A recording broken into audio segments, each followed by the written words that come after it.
2882. You know, I just figured out I just ruined somebody's day today. Sarah Spitz, that producer that works for a station that carries NPR programming on journalists that wanted me dead, wanted to watch me die. You imagine how upset she's got to be today to learn that I passed my physical with flying colors.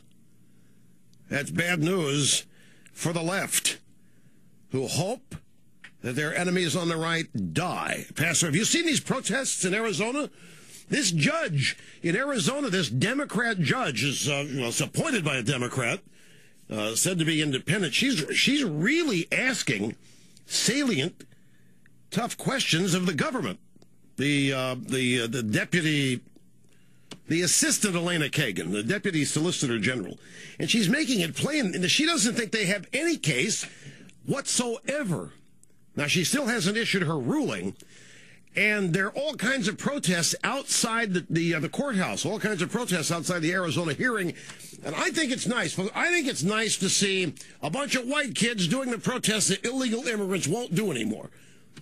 I really do. It's a heartening thing. You know, it's a nice reversal. It used to be that the illegal immigrants are doing jobs that Americans wouldn't do anymore. But now you got these spoiled, rotten little white kids out there doing the protests the illegal immigrants won't do.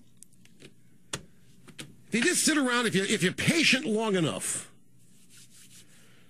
you always end up seeing things work out for the most part. Now, here are some details about Aisha Griffin, an independent running for a downtown Milwaukee seat in the state assembly, who wants to use the phrase, not the white man's bitch. Now, when you hear that, what do you think it is? Well, it's obvious. She's not talking about a dog. A legislative candidate from Wisconsin cannot use a profane, racially charged phrase to describe herself on the ballot. An election oversight board decided on Wednesday.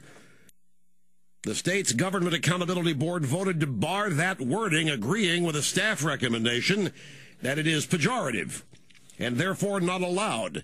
State law allows independent candidates to have 5 words describing themselves placed after their names on the ballot as long as it's not pejorative, profane, discriminatory, or includes an obscene word or phrase.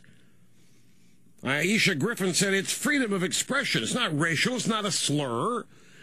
Now, here's the thing. She convinced 3 of the judges that the wording should be allowed. But 2 of them said it should not. 1 judge was absent. Aisha Griffin needed 4 votes to succeed.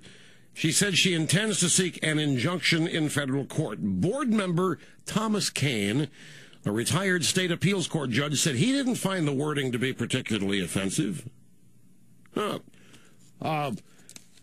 Hi, I'm Aisha Griffin. I'm running for Congress. I'm not the white man's bitch. Perfectly fine. To Thomas Kane. Nothing particularly offensive about that. Fellow board member Thomas Barland, who spent 33 years as a circuit court judge in Eau Claire, Wisconsin, agreed. He said, she says a lot in 5 words. It wasn't pornographic, it wasn't obscene, and I didn't interpret it as racial. Yeah, I'm not the white man's bitch. Not racial, not obscene, not pornographic. To Thomas Borland, who spent 33 years as circuit court judge in Eau Claire. George Gordon Mies, the board chairman, cast a 3rd vote in favor of Griffin. He said this about the woman who wants as her slogan, I'm not the white man's bitch. Judge Gordon Mies said, isn't she saying I'm not under the white man's direction? I'm independent of that. Isn't that what she's saying? What's wrong with that? What's wrong with that? Roxanne Dunlap, a white woman from Sussex, felt compelled to speak up in the middle of the meeting, saying she was offended by it all.